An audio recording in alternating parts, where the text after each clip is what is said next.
தொண்டர்கள் அனைவரும் இன்று ஒவ்வொரு வீடாக ஏறி ஏறி இறங்கி கொண்டிருக்கிறார்கள். ஏன் தெரியுமாமா?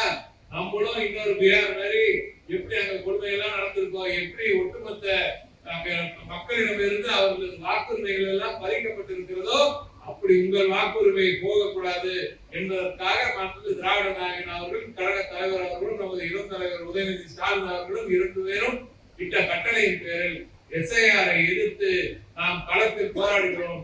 இருந்தாலும் அதே நேரத்தில் இவங்க பாட்டு முட்டி மோதி போயிட்டே இருக்கான். எலெக்ஷன் கமிஷன் பாட்டு நான் செஞ்சே தீர்வுன்னு போயிட்டு இருக்கேன். அவங்களை தடுத்து நிறுத்த முடியாது. சுப்ரீம் கோர்ட் போனாலும் எலெக்ஷன் கமிஷன் எடுத்து நீங்க ஒன்றுத்தையும் பெருசா செய்ய முடியாது. எனவே தான் நாம் அங்கே சட்ட போராட்டத்துல நாங்க எப்படி இருந்தாலும் ஒரு நம்பிக்கை வச்சு சுப்ரீம் கோர்ட் மேல நம்பிக்கை வச்சு போராடுகிறோம். ஆனால் இருந்தாலும் அதே நேரத்தில் இங்கே காலத்தில் இந்த SIR என்ற ஒரு கொடிய ஒரு முயற்சியில் நமது வாக்கு உரிமைகளை அழிக்க வேண்டும் என்ற நோக்கத்துடன் ஒன்றிய பாஜக அரசு செய்கின்ற பணியில் இங்கே இருக்கும் நமக்கு வாய்ச்ச அற்புதமான எதிர்கட்சி, அவர்களுக்கு அடிமையாக இருக்கும் அந்த எதிர்கட்சி அவர்களோடு சேர்ந்து இப்படி ஒரு கொடுமையை செய்கிறேன் என்பது உண்மையாக மனதுக்கு ரொம்ப ரொம்ப ரொம்ப கஷ்டமா இருக்கு. ஆனால் நான் இங்கே இருக்கும் அதிமுக நண்பர்களுக்கும் நான் சொல்கிறேன், உங்களது வாக்குரிமையை மீட்க போவது திராவிட முன்னேற்ற கழகம் தான் என்பதை நீங்கள் மனதில் எடுத்துக் கொள்ள வேண்டும். திமுக தொண்டர்கள் உங்களது வாக்குரிமையையும் சேர்த்து நிச்சயமாக மீட்டு தருவார்கள், காப்பாற்றி தருவார்கள். எனவே தயவு கூர்ந்து வீட்டுக்கு பதவி கொண்டு வந்து கொடுக்கும் போதும் அது சரியா ஃபில் பண்ணணும். அதற்கப்புறம் நீங்க பாட்டுக்கு 7ஆம் தானு அது பாட்டுக்கு எழுதி அமைச்சிடாதீங்க. எங்க தொண்டர்கள் எல்லா இடத்துலயும் வராங்க. நீங்க எந்த இயக்கத்துல இருந்தாலும் பரவாயில்ல, தயவு கூர்ந்து மனசுல ஏற்றுக்கங்க.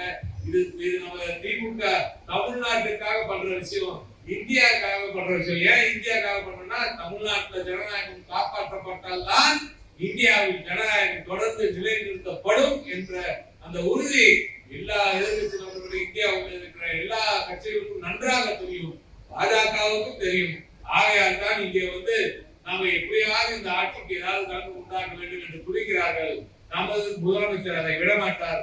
உங்களது வாக்குகளை மீண்டும் சொல்றேன், எந்த இயக்கத்தில் இருந்தாலும் உங்களது வாக்குகளை பாதுகாக்கக்கூடிய ஒரே தலைவர் மு.க. ஸ்டாலின் எனும் நமது மாபெரும் திராவிட நாயகன் அவர்கள் மட்டுமே. அவர்கள் வழியில் செல்லும் நாங்கள் அதை செய்வோம். படிவங்களை சரியாக பூர்த்தி செய்யுங்கள். முதற்கட்டமாக முடியாதுன்னா 9ஆம் தேதிக்கு அப்புறம் எல்லா வீட்டுக்கும் ஓலையாக்க போறாங்க. நீ உங்க அப்பா யாரு, உங்க அம்மா யாரு, உங்க தாத்தா எங்க ஊர்ல இருந்தாரு, எந்த ஊருக்குலாம் போயிட்டு வந்தாரு, என்ன கதைலாம் கேட்க போறோம் எவனுக்கு புரியல. ஆனா அவன் கேட்கக்கூடிய கதை நிறைய கேட்பான். பயந்துறாங்க. உங்க கூட திராவிட முன்னேற்ற கழகம் என்று இந்த மகத்தான மக்கள் இயக்கம் இருக்குது. மு.க. ஸ்டாலின் எனும் முத்தமிழக தலைவர் கலைஞர் அவர்கள், இந்த மண்ணின் மீது முத்தமிழக தலைவர் கலைஞர் அவர்கள் பெற்றெடுத்த பிள்ளை இருக்கிறார். உங்களது வாக்குகளை நாங்கள் காப்பாற்றுகிறோம், கவலை வேண்டாம்.